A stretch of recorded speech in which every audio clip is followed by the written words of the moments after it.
I don't understand where people have fear of using technology. I just do not understand. And the reason I don't understand is because here's how I look at it. To me, if you use technology, you do what you do more efficiently, you can actually probably process a higher volume of things. You can focus more on the non-standard and you get to free up your time to take on more interesting activities and opportunities. So for me, maybe I have blinkers on or something, but I just think, why would you not, in general, embrace technology to help you to do things better, faster, easier, less expensively? I'm Hal Marcus. And I'm Memme Wuriwe. And this is Meeting of the Minds, the legal AI podcast from Evisort.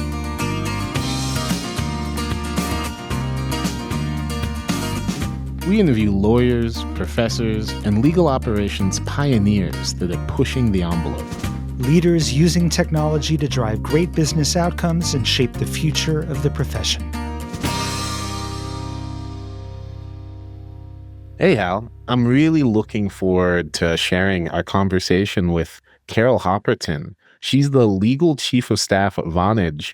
She's been there about 5 years, but she's had a career that spanned continents and touched on so many different aspects of legal operations. Yeah, I really enjoyed talking to Carol. I mean, she's been on both sides of a lot of acquisitions. She had a lot of insights to share about that. She has a really grounded view of how you overcome resistance on technology and gain adoption. And I think she had some great advice for people entering the space. Indeed.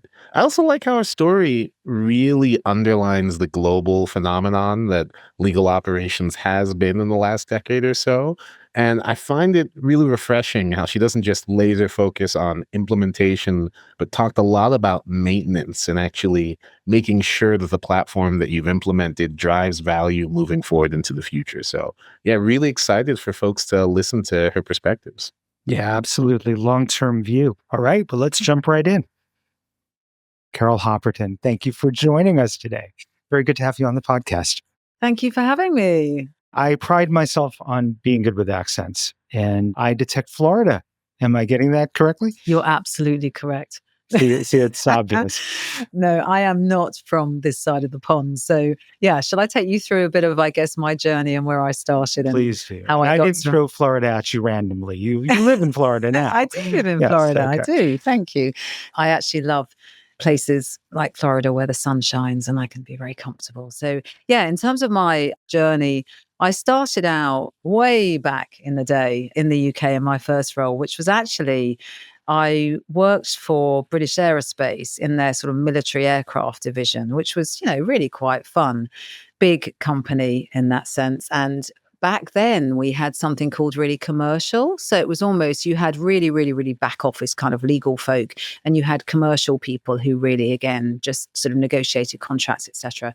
So that's where I started. And I stayed there for probably about 7 years. And then back then again, I decided I really needed to kind of just, I guess, government type industry. It was defense industry was really perhaps not so great. So I took a conscious move into IT and I went to work for a company called ICL that was acquired by Fujitsu.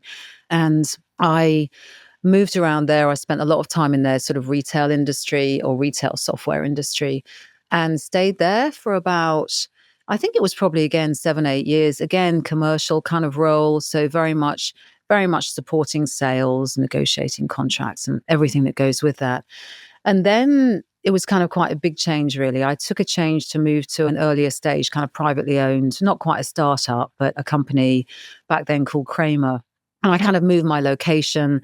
I decided I wanted to kind of move outside of London. So I moved to Kramer. And again, I took the role as sort of heading up their commercial legal group and stayed there for quite some years, grew that function from nothing to a good sized team, and was with Kramer until we were then acquired by Amdocs. And then at some point I moved to the US and I then took a role. I worked with a couple of companies. Then I headed off to New Voice Media, and New Voice Media was then acquired by Vonage.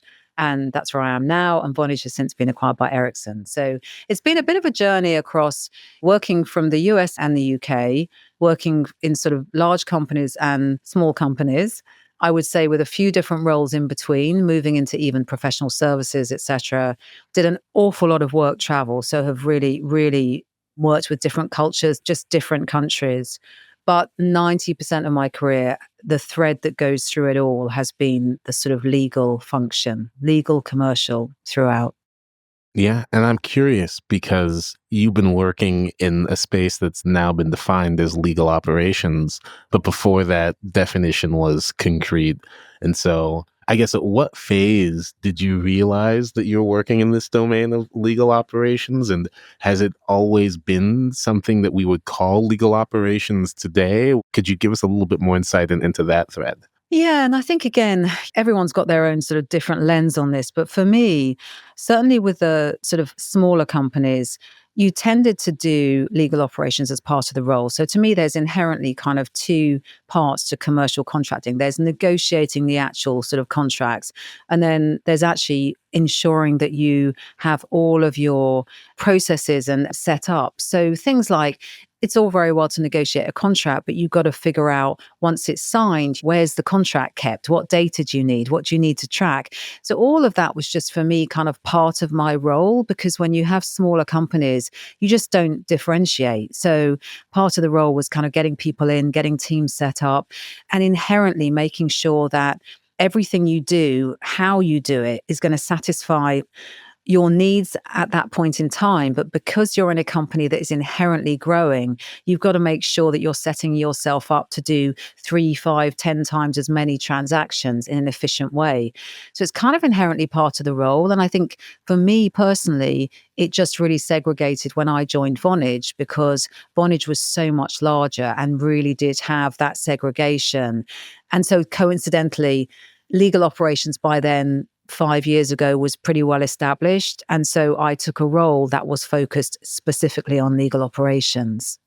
One of the things I find interesting, though, is as we've seen that role grow and establish and mature, it is not your title. Your title is quite a bit broader and a little distinct. Yeah. How did that come about?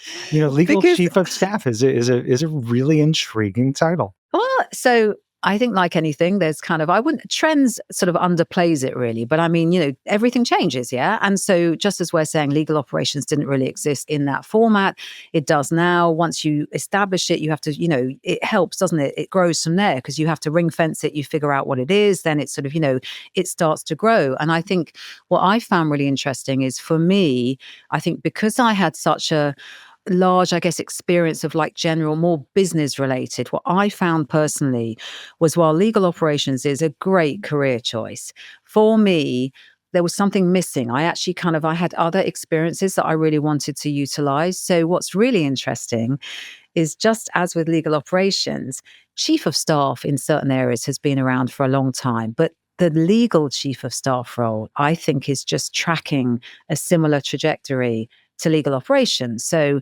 wasn't really there. Now it's more. And so for me, what it allows me to do is to really keep the legal operations at ownership, because that's inherently part of it. But for me, the chief of staff role just adds a more strategic and wider lens to the role. So if you're asking me what's different, yes, I managed and, if you like, owned legal technology, responsibility for budget and spend and lots of other activities. In the chief of staff role, I tend to take that more strategic view, which says, okay, if the business is going in this trajectory and this direction, what do we need to do in legal to make sure we can continue to support that? So what's our resourcing like? What's our team size like? And so it just adds some different activities, I think. And I think that's probably similar for most chief of staff roles, I think. So it kind of sets you up to take a lead on innovation, not just in a strictly technological way, but with a sort of a broader mandate. Yeah, because again, you have this sort of you tend to be the chief legal officer's sort of left or right hand man, as it were. And I think as well, because if you're looking at the legal function and you're looking at, in general terms, you'll have different areas such as corporate, regulatory, data privacy, they go across all business lines. And then you tend to have your commercial type, your sales support, your business support. And I think, again, when you take that sort of chief of staff role, you really have to understand, you look across everything. And so, again, often in legal, teams, each of those activities is a little bit of a silo within a team. And so everyone really understands their piece and what they do and their silo. But again, the chief of staff role is one of the few that you get to sit across it all. And so by understanding what everybody does and being able to kind of talk their language and help them, you get to really start to look more at technology and needs across all of it, rather than probably more of the commercial sales supporting business lines, which is what you would otherwise typically focus on. I find that really interesting because even when I think back to our initial engagement and when Evisort first came into the Vonage, it was interesting because it was a particular lawyer who I think was intrigued by some of the incredible AI capabilities we enabled that brought the technology in. But then it was up to you as legal operations to say, well, now we have this technology. How can we use it in a way that benefits all of the legal organization? And would love to talk about almost like as a case study of that, of how in legal operations you can't just think of the particular whims and needs of business units within legal, but how to take technologies and extend them to benefit a full legal organization robustly. Yeah. And, it's interesting because you're right in terms of how I, with best intentions, I inherited, if you like, the Eversort capability. And that's not a bad thing. I think, remember, we talk about when we think about the journey, we think about everything we're discussing today, whether it's a role in legal, whether it's the use of technology, it's all varies according to the size of company you're in, the shape of company you're in, the industry that you're in, the types of lawyers that are part of the team, to what extent people and those legal folk want to embrace technology or not embrace technology, more traditional, more non-traditional. So all of that feeds to really sort of really how successful you can be. And so when I just think of Vonage, for instance, yes, the lovely JP son who actually happened to be in a particular part of or was responsible for a part of the legal organization. And he saw an opportunity to bring in Evisort with sort of his lens. And what could have happened is that could have withered on the vine, if you like, when JP moved on to another company, etc. I think what happened was that combination of events where, I had joined the company, we had established legal operations, we'd started to look at things differently. For me, it's like, oh, we've got this really cool technology. Well, hang on a second. Why is it only being used in this little area of the business? What does it do? Let's have a look at it. Let's open up the box. Let's figure out what the needs are. And it's really been for us then a journey since then, because for me, selfishly, why would we go and source a new tool if we've got something that's already there? And so I could go off at a tangent, but that's how our journey happened. And we've been in a position by being part of legal operations. And again, now, even again, with the added influence that maybe I can add in the chief of staff role, we've been able to kind of influence that technology from being really just a small legal use case tool to now something that is really becoming a corporate use tool. And some of that is influence. A lot of it is the tool has to do what it has to do. At the end of the day, it has to stand on its own 2 feet. Otherwise, people will look and say, no, actually, we'll use something else. But that's all part of the journey to where we are now. Excellent. And I mean, could you talk a little bit about over the years what it's been like? And this is whatever sort of any tool within legal. How do you drive adoption and make sure that folks use tools, even if they may be used to performing tasks in other ways? Thank you for asking. I find this one interesting. So, there's extremes. You can mandate, but I mean, that's not the best way, is it? And again, I think it depends on the technology and all of those things we've discussed. So for us, I think, well, certain things you can say, look, this is what has to be used. But I mean, ultimately, you look to try and for something like the Evisort technology, because of what it does, I think you have a number of options. Firstly, there's really starting to work with the people in the team that are maybe more that will embrace the technology more than the others. So you kind of pick your battles in a good way. You say, okay, well, maybe I see an opportunity here. Maybe this person, maybe they have a good use case that's really appropriate. Maybe they're more happy to be onboarded. They're more interested in this technology. So I think you just look at the different ways. You look at whether there's an opportunity for a business need because there's maybe some data they need. There's some, process that needs to be automated better. So you can look at that. You can look at, again, the people where you're most likely to be most successful. And it's really just finding your niche. And then what we have found is that, you can't boil the ocean, right? So again, if you've got a typical legal function, it's doing all these things, you can't necessarily just bolt on something like Evisort and start expanding it in everything. So we have literally just looked and said, okay, where are the areas that we think we can see a path to making good progress? And then what tends to happen is, as you make more progress, you expand the visibility. People see that something is good. So they say, actually, oh, I see you're doing this over here. That looks a really good solution. Can you help me? And so again, it just grows. What are some of the kinds of data that you've been extracting from contracts or generating about contracts that have been valuable to those different players you're talking about, where they pop up and say, oh, there's something we need to know about, or we have a use case, or what have you? What would be some of the ones that have worked out well for you? Well, I think, can I talk about, because again, there's the creation and there's the kind of data. So this goes back to, at the moment, we are focused on driving contracts being generated through this tool, through Evisort. And why is that? Because that happens to be where our need is today. And also, I think what we found is, if you work with people at the start, if you're giving them the solution where they are actually creating and processing contracts through the tool, it makes a much easier activity to have them use the tool at the more back end. If you try and bring people in saying, okay, well, you're generating and processing your contracts over here, but then you're coming into the Evisort door to actually search for things, they're not so familiar with it. So I think that generally works.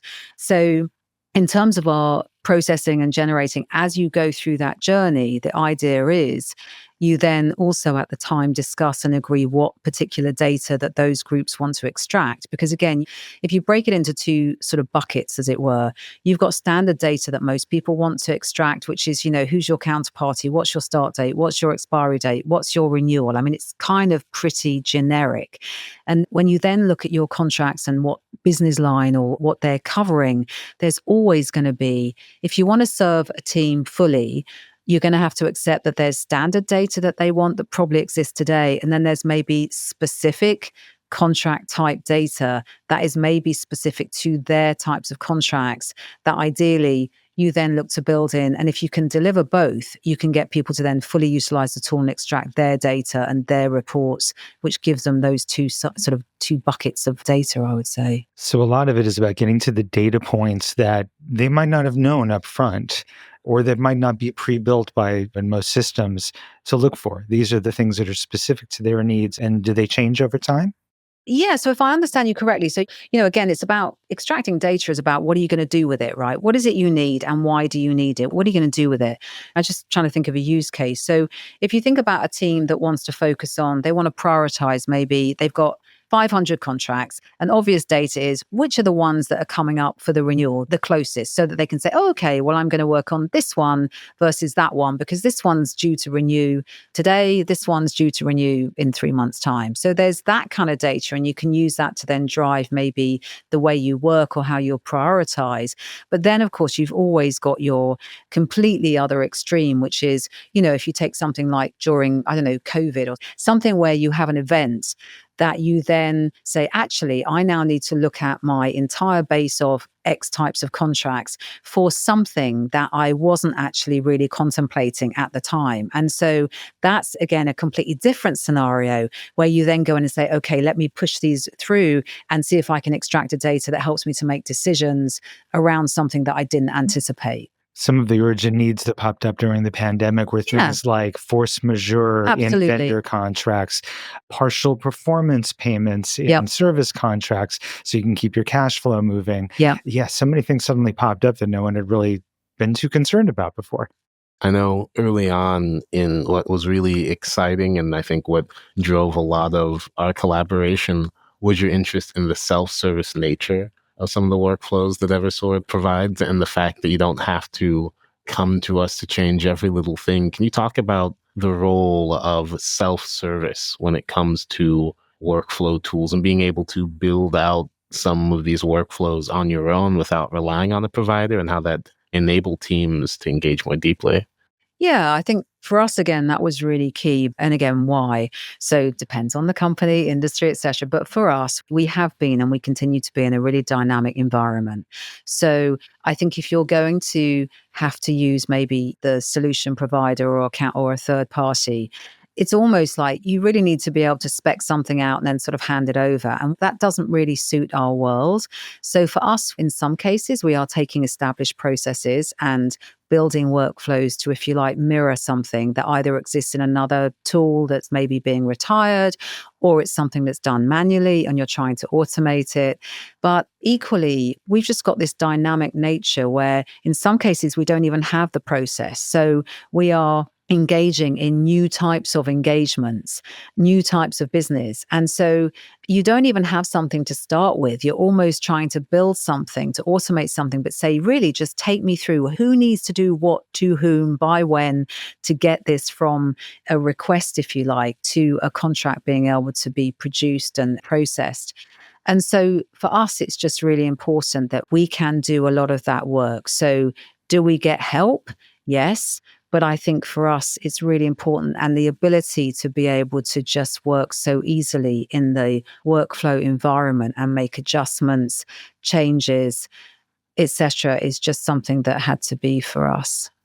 Are there things you wish you knew earlier on in your career about the legal team, how it operates, what their needs are, what other departments are expecting of legal that you wish you could advise yourself, going back some years? Wow, that's an interesting one. I think nothing comes to mind. I think what I find really interesting and feel really quite lucky about with my journey was, for who started in the sort of commercial function, I had real exposure way back to all these different areas of legal that I now talk about.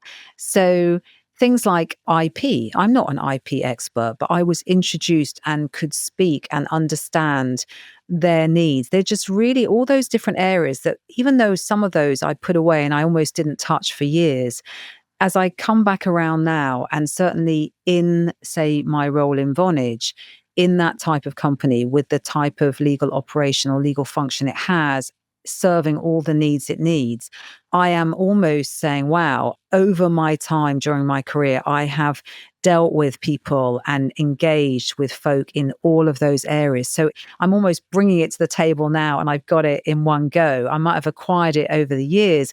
And I think what I'm interested in is, I think, gosh, if I hadn't had that, how much more challenging would this role be? And I think it's helped me to engage much easier with any of the different legal folk from whichever functional area they represent. So I think I've been lucky.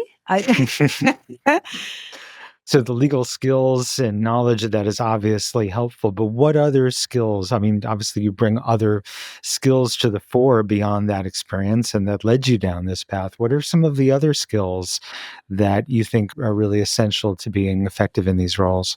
I think it's the general sort of business skills, but to use the term, we run legal like a business. I mean, those business focused skills where you ideally need to understand budgets, financials. I mean, that's something, again, everyone can do it, but not everyone has an interest. And I think it's really key because that just touches on so much of legal again. Whatever your process is, ultimately, most companies have a budget, and you've got to try and take that number that sits up here and get people who really encourage the team, some of whom come from the very traditional legal firm type activity. And there's a big void in between to actually have people understand and encourage them to really control and manage spend at granular level. So that's one area. And I think for me, I just was exposed to a lot of wider business aspects than legal, which really helped me with that. I think a piece that I don't have, which I chose to not do, was to ever qualify as a lawyer. I had no desire to. Do I think that would have helped? I'm sure it would have, because there's always that level of acceptability, and there was and continues to sometimes be that there's the lawyer and the non-lawyer, whereas I tend to say there's the lawyer and the business person. It's Well played. so I think there's always something you could have, for me, maybe had I acquired that as part of my armory, maybe that would have made it easier. I think you've implied earlier in this that law firms don't inherently, at every moment, look to maximize efficiency, reduce hourly expenditures. I'm appalled at that suggestion, and I think many will be. But there you go. Yeah.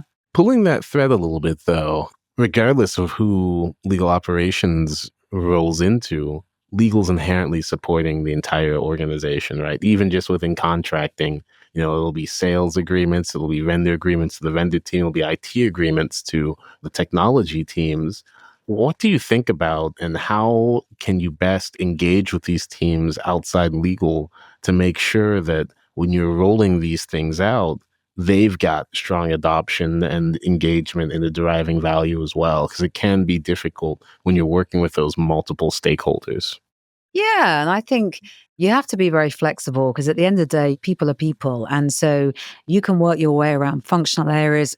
You can go show the benefits, but you've got to find a way to work best with and thrive with the different teams, with the different focus areas and different personalities. So, I mean, there's all of that. That's just inherently part of the role. But I mean, I think ultimately for every function, you are taking technology that is inherently going to help them. I mean, that's the idea. It's going to make them more efficient. It's going to provide easier transparency, easier ability for the different, as we're in this world now of, if you think of compliance and if you think of just the world that we're in with getting contracts and approvals, internal, external checks on people, parties, all of that, it really does require so many functional areas to touch some of these engagements as they go through their journey of contracting. And so if you can give a tool that just makes that easier for people rather than silos and people having to check with Fred and Bob and Bill and Joe, and whether you do email or whether you do Slack or whatever you do, that's all just about taking something that's really difficult and trying to find a kind of more efficient way.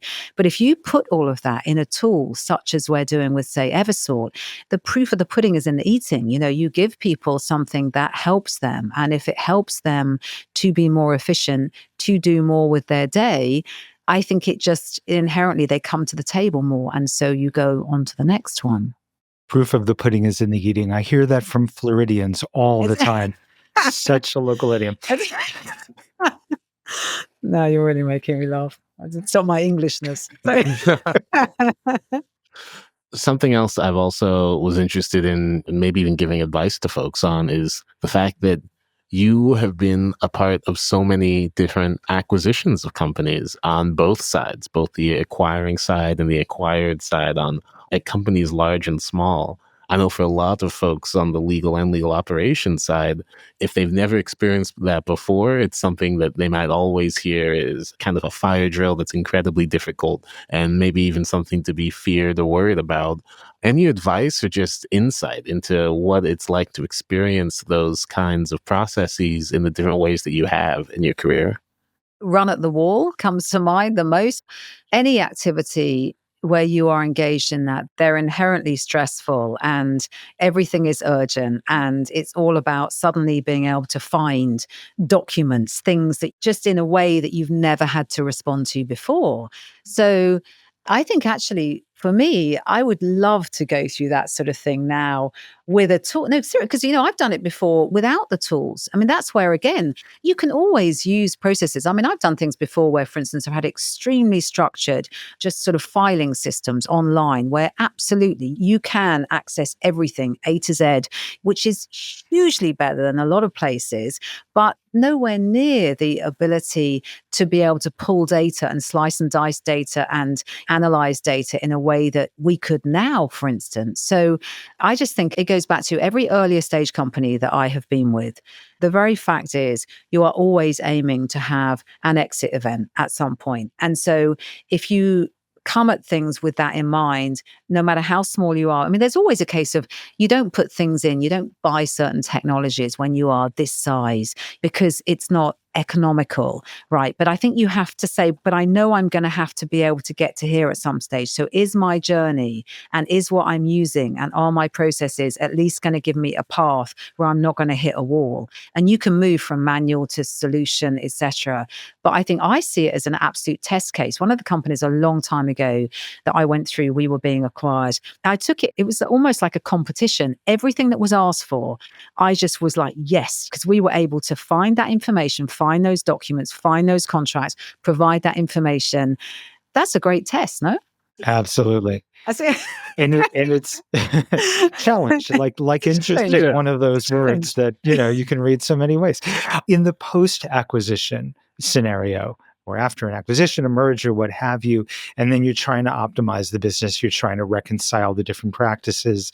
How valuable is what you just described at that point? Well, that kind of depends which side of the fence you're on, I guess. So I think what's interesting is, I've certainly been a part of acquiring small companies, but I mean, in the main, I've been acquired. So you're rather sitting, if you like, you're on the other side of the fence to people saying, actually, what is it we need to share, see, do, whatever. So I'm not sure I'm best placed to answer that, but you're in a position to be very responsive to them for all the requests that come in because you have your house in order. Absolutely. And joking aside, that is during, again, the due diligence as you're going through, if you're, say, being acquired, it's all about being able to have that information, being able to provide things to respond to questions in a very prompt way.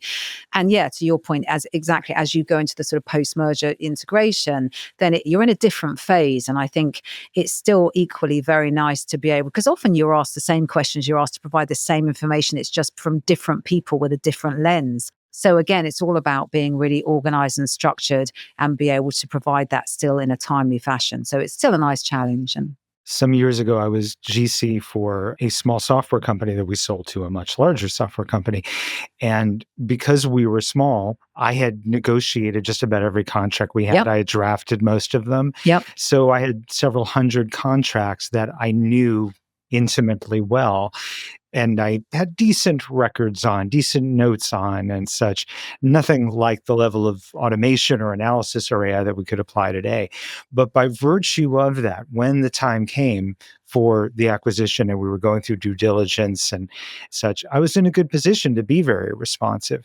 But I can only conceive of taking that experience that I had over those 5 years, elevating it to anything like the size of a Vonage, and thinking about the magnitude of those challenges that you would have without the right tools in place.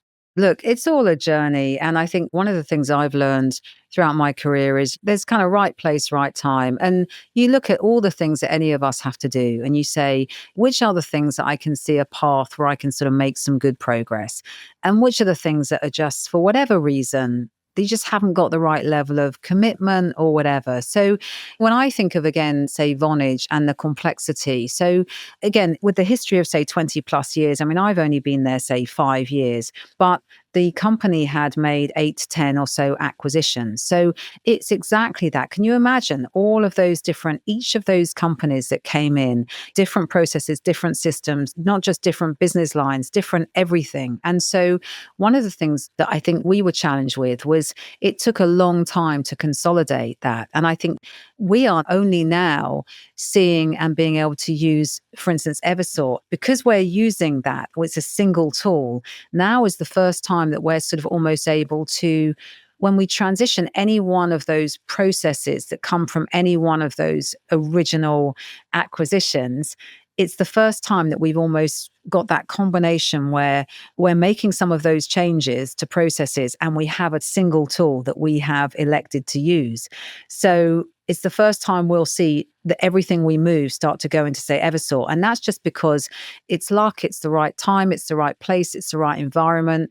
If we tried to do that 5 years ago, 4 years ago, 3 years ago, it was kind of just too soon. So again, some things you have to just bide your time, and wait for the right occasion. One thing we like to ask folks when they come onto the podcast is we give them a sentence and then we leave a blank at the end and want you to fill it with just one word. I know it's always difficult to kind of put it into one word, but that's the challenge of it. And I think really makes it an important, good sound for folks. And so I guess for you, especially with your experience working in that commercial contracting space in particular, I'd love to have you put in a word to the blank here, which is the future of commercial contracting. is blank.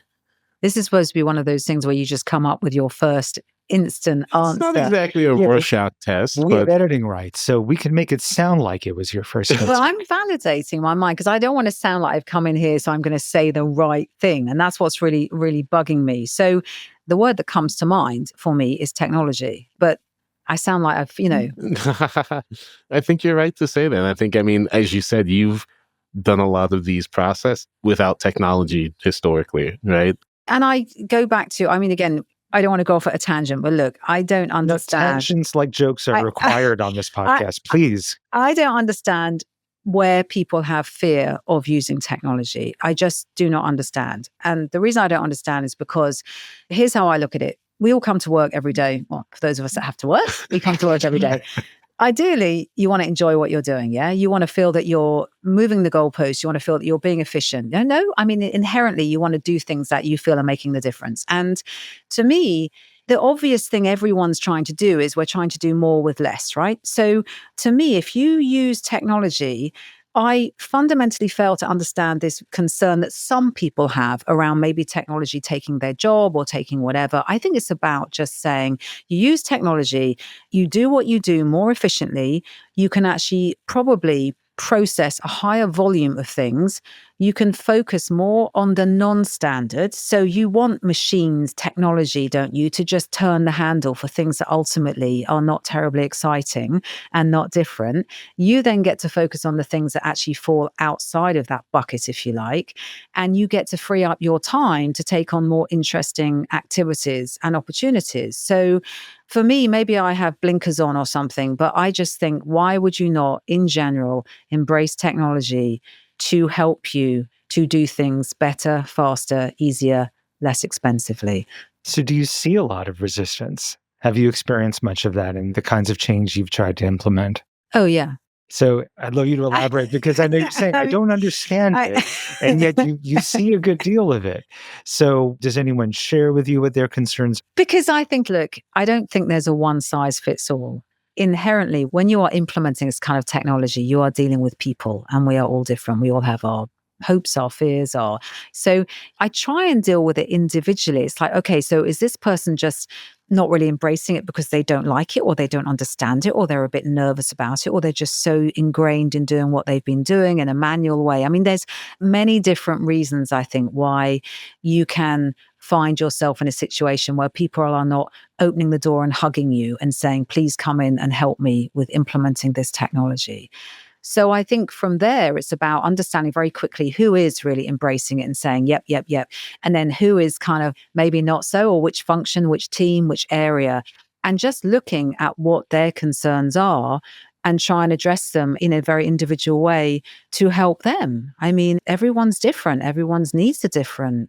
But I think in general, I'm not really coming across areas where we're trying to implement the technology and really finding a good reason why we wouldn't do it. Have you seen any mindset shift since the kind of era of ChatGPT that we've lived in now? Because I think we've seen that, especially we talked to general counsel and such who, you know, in the past might be skeptical about using a tool like AI, but now that they're able to engage with a tool like ChatGPT and see how quickly it can answer, and even when it's wrong, it's not the end of the world. You just change up your engagement with it and get to the correct answer. Do you think that maybe in the last year or two, people have been more open to technologies, or do you think that not as much? I'd love to see kind of what you're seeing. I'm kind of going to laugh again because I think, of course, it's opened the door and the interest.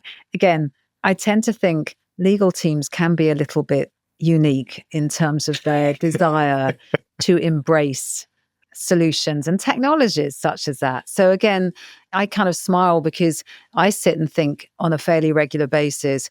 For me, any one team member in a legal function, I would expect to be having some thoughts around what is it that I do that maybe could be aided by me trying out ChatGPT or just, I mean, that's what I would be doing. Now, is everyone? I don't know. And let me give you a personal example. So for me, like everybody, we're all overextended. We all have way too many things that we need to do. So we have to prioritize.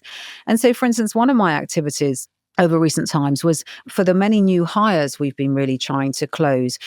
A hiring program needs a job description. Yeah. I mean, you want to find somebody. What do you have to do? You have to describe what it is you want them to do. So I was having some fun and games trying to close out some job descriptions. And of course I thought, well, okay, this is taking way too long.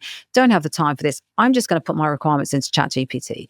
And what did I get? Within 2 seconds, I got a job description that I shared with one of our attorneys. And I swear, 2 minutes, it was approved and we were out the door. But it's about people wanting to really discuss, engage, talk about, maybe the more you share that, the more you can encourage other people to do it. I mean, again, our legal folk tend to, if there is a kind of pendulum, maybe swing on the sort of less embracing side. So maybe not all lawyers are going to proactively go and try and engage in that now. But I think you've put your finger right on it. And this is a difference we've seen with generative AI over the last 12 to 18 months that I think we hadn't seen with more traditional forms of AI in the years prior. Yeah. As you were talking about before, it used to be very much about let's automate the rote. Yeah. And increasingly now, attorneys are seeing the potential of being more creative, more artistic, elevating the process of what they do with this helper, with this stimulator of ideas that still needs human supervision and intellect and all of that, but can feed into that engine. Attorneys don't think that they're working on an assembly line. They think of themselves as artists. And without some justification, mind you, I'm not being self-deprecatory here, but I think I need to tap into that to empower them to do what they feel they do well, even better. Yeah. And I think as well, for instance, ChatGPT has done, if you like, brought that technology to our everyday lives. So to me, maybe you weren't embracing that kind of technology in your job, but if you want to create a menu now, I mean, who hasn't done it? Okay, I'm having a dinner party. Okay, please provide me with a menu, Italian type focus, 10 to 12 people. And so if all of us are starting to use that technology in our everyday lives, I think it is automatically going to then flow into our understanding and desire and drive to start to use it more in our work lives. That's the big difference, I think. We keep hearing food analogies in all of these interviews. I think we need more snacks here. I think that's what they're trying to tell us. So, Carol, put yourself in the shoes of a young legal operations manager who's just had the team decide on a technology, but wants to implement it in a way that'll actually be adopted and used throughout their legal department. What advice would you give them?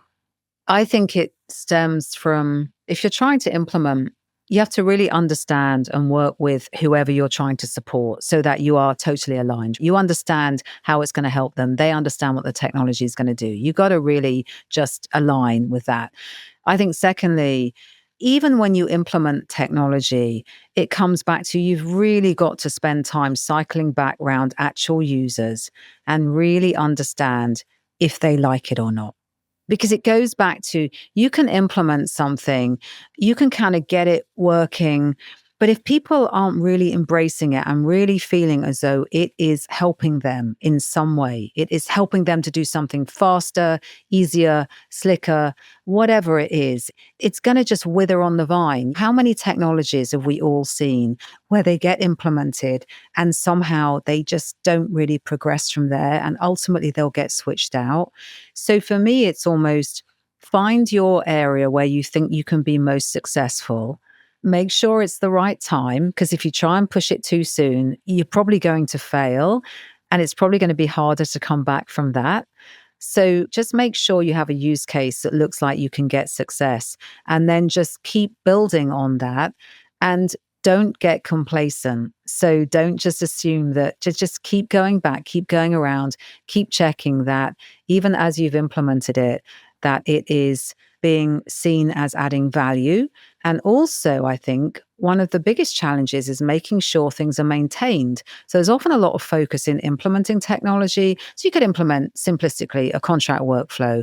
You can implement it. You can go away. Nobody manages to tell you that the whole contract template's changed. You don't know. So again, you've got to just start to think end to end. Implement, maintain, back around and figure out a process that's going to engage in all of that and make it successful. Wow. Well, Carol, thank you so much for joining us today. We really enjoyed our conversation, and it's always a pleasure speaking with you. Thank you. It's really, thank you for inviting me. Stop And by thank you for anytime you're in the Bay Area, please. Because I'm regularly here from Florida. Exactly. You are always welcome on this side of the coast. Thank you. Meeting of the Minds, the Legal AI podcast, is brought to you by Evisort. To learn more about Evisort and how we can help you contract better with AI, visit Evisort, EVISORT.com.